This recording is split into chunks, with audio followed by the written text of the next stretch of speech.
नमस्कार, ये आकाशवाणी शिमला है।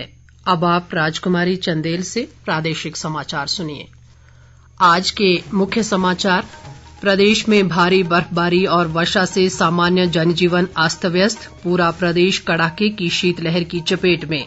मुख्यमंत्री ने अनुसूचित जाति परिवारों को सिलाई मशीन और उपकरणों की खरीद के लिए अनुदान राशि में बढ़ोतरी की घोषणा की। सांसद व प्रदेश भाजपा अध्यक्ष सुरेश कश्यप ने केंद्र सरकार से प्रधानमंत्री आवास योजना गृह निर्माण राशि में वृद्धि की मांग की। और प्रदेश स्कूल शिक्षा बोर्ड ने ग्रीष्मकालीन अवकाश वाले स्कूलों में तीसरी, 5वीं और 8वीं कक्षा की वार्षिक परीक्षाओं की तिथियां की घोषित। अब समाचार विस्तार से।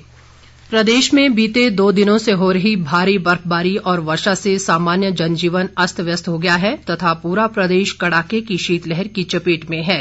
बर्फबारी के चलते राज्य में 667 सड़कें बंद हो गई हैं।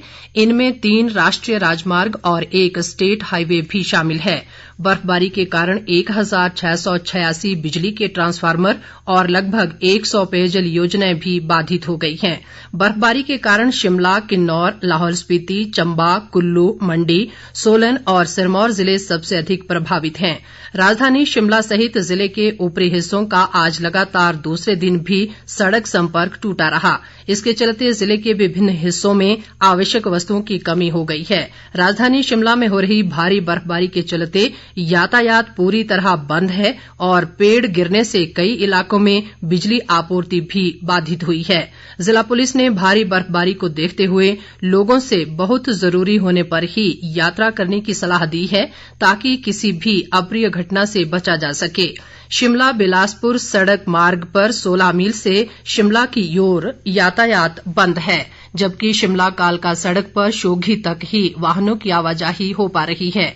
कुल्लू जिला में भारी बर्फबारी व वर्षा से पैदा हुए हालात को देखते हुए जिला प्रशासन ने आज सभी स्कूल एक दिन के लिए बंद रखे।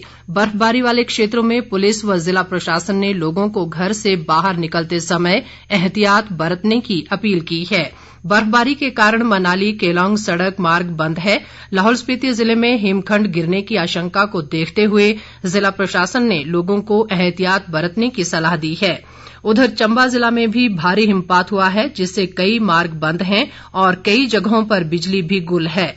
सोलन में आज इस मौसम की पहली बर्फबारी हुई, जिसका स्थानीय लोगों और पर्यटकों ने खूब आनंद लिया। जिले में बर्फबारी से 1 दर्जन से अधिक बस रूट बंद हो गए हैं। मौसम विभाग ने आज राज्य के मध्यम व अधिक ऊंचाई वाले क्षेत्रों में हिमपात जारी रहने की संभावना जताई है। कल मौसम साफ रहने की संभावना है।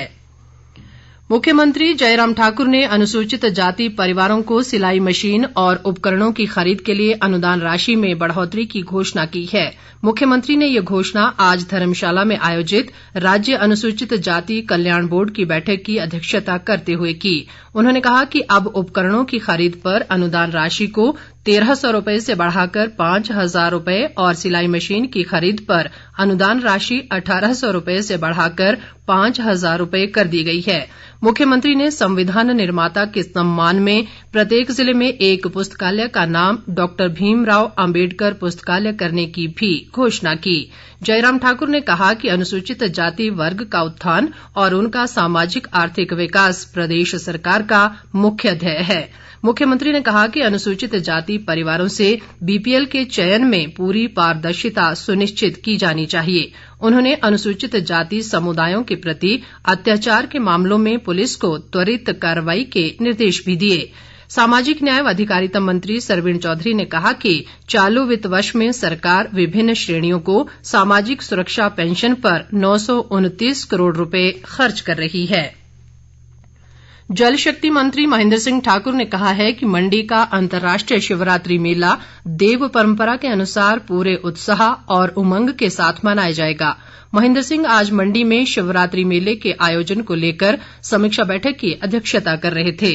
उन्होंने कोरोना महामारी की चुनौती के मद्देनजर बहुस्तरीय योजना बनाने और जलेब सहित सभी आयोजन कोरोना प्रोटोकॉल के तहत आयोजित करने को भी कहा। 2 से 8 मार्च तक आयोजित होने वाले शिवरात्रि मेले में 2, 5 और 8 मार्च को जलेब निकाली जाएगी। महेंद्र सिंह ठाकुर ने शिवरात्रि महोत्सव को सफल बनाने के लिए जनता से सहयोग की अपील भी की। उन्होंने ये भी कहा कि शिवरात्रि मेले के दौरान खेल प्रतियोगिताएं और मेले के सफर को दर्शाती फोटो प्रदर्शनी भी लगाई जाएगी।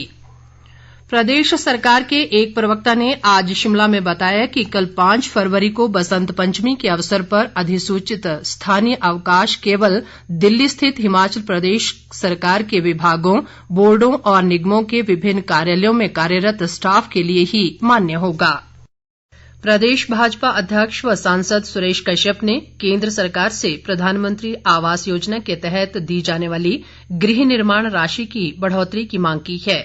उन्होंने आज संसद में ये मुद्दा उठाया और कहा कि इस योजना के तहत हिमाचल जैसे पहाड़ी राज्य के लिए घर बनाने के लिए 1,30,000 रुपए की राशि बहुत कम है।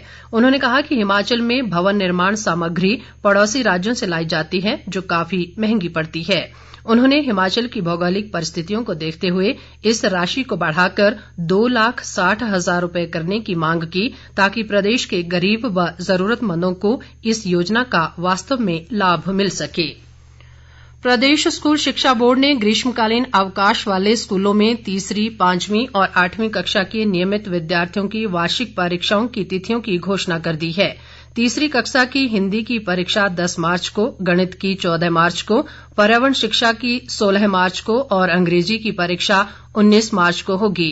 5वीं कक्षा की पर्यावरण शिक्षा की परीक्षा 11 मार्च को, गणित की 15 मार्च को, हिंदी की 17 मार्च को और अंग्रेजी की 21 मार्च को होगी।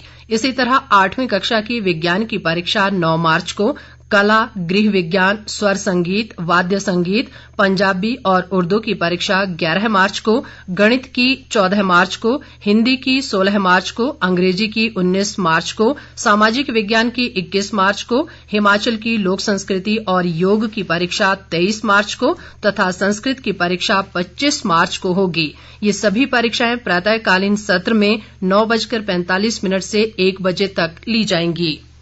उद्योग मंत्री बिक्रम ठाकुर ने कहा है कि प्रदेश सरकार मानवीय मूल्यों के आधार पर कार्य कर रही है और प्रदेश के हर जरूरतमंद व्यक्ति को सामाजिक पेंशन का प्रावधान किया है। बिक्रम ठाकुर आज जसवां परागपुर विधानसभा क्षेत्र की चैली पंचायत में संवाद कार्यक्रम में लोगों को संबोधित कर रहे थे। उन्होंने कहा कि मुख्यमंत्री जयराम ठाकुर सामान्य परिवार से आते हैं और इसीलिए वे आम जनमानस की समस्याओं को अच्छे से समझते हैं। बिक्रम ठाकुर ने कहा कि प्रदेश सरकार तत्परता से हर वर्ग के कल्याण के लिए कार्य कर रही है। उन्होंने ये भी कहा कि सरकार ने कोरोना संकट के बावजूद विकास और जन कल्याण के कार्यों को नहीं रुकने दिया। बिक्रम ठाकुर ने इस मौके पर जन समस्याएं भी सुनी और अधिकांश का मौके पर ही निपटारा किया।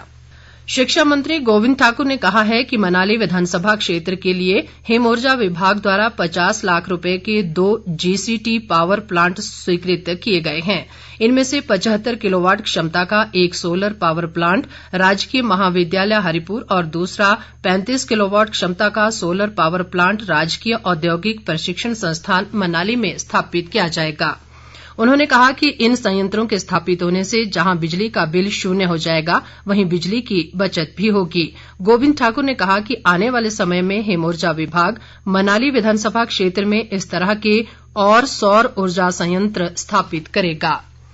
Himachal Pradesh creative writers forum ने हिमाचली लेखकों की पुस्तकों की बिक्री के लिए गेटी परिसर में स्थायी जगह उपलब्ध करवाने के लिए भाषा व संस्कृति विभाग के सचिव राकेश कंवर का आभार जताया है। फोरम के अध्यक्ष डॉक्टर देवेंद्र गुप्ता ने कहा कि साहित्यिक संस्थाओं के लिए विभाग की ओर से सम्मेलन कक्ष भी उपलब्ध करवाने के आदेश जारी कर दिए गए हैं। अंत में मुख्य समाचार एक बार फिर। प्रदेश में भारी बर्फबारी और वर्षा से सामान्य जनजीवन अस्त व्यस्त, पूरा प्रदेश कड़ाके की शीतलहर की चपेट में। मुख्यमंत्री ने अनुसूचित जाति परिवारों को सिलाई मशीन और उपकरणों की खरीद के लिए अनुदान राशि में बढ़ोतरी की घोषणा की। सांसद व प्रदेश भाजपा अध्यक्ष सुरेश कश्यप ने केंद्र सरकार से प्रधानमंत्री आवास योजना गृह निर्माण राशि में वृद्धि की मांग की। और प्रदेश स्कूल शिक्षा बोर्ड ने ग्रीष्मकालीन अवकाश वाले स्कूलों में 3री, 5वीं और 8वीं कक्षा की वार्षिक परीक्षाओं की तिथियां की घोषित। इसके साथ ही ये समाचार बुलेटिन समाप्त हुआ। नमस्कार।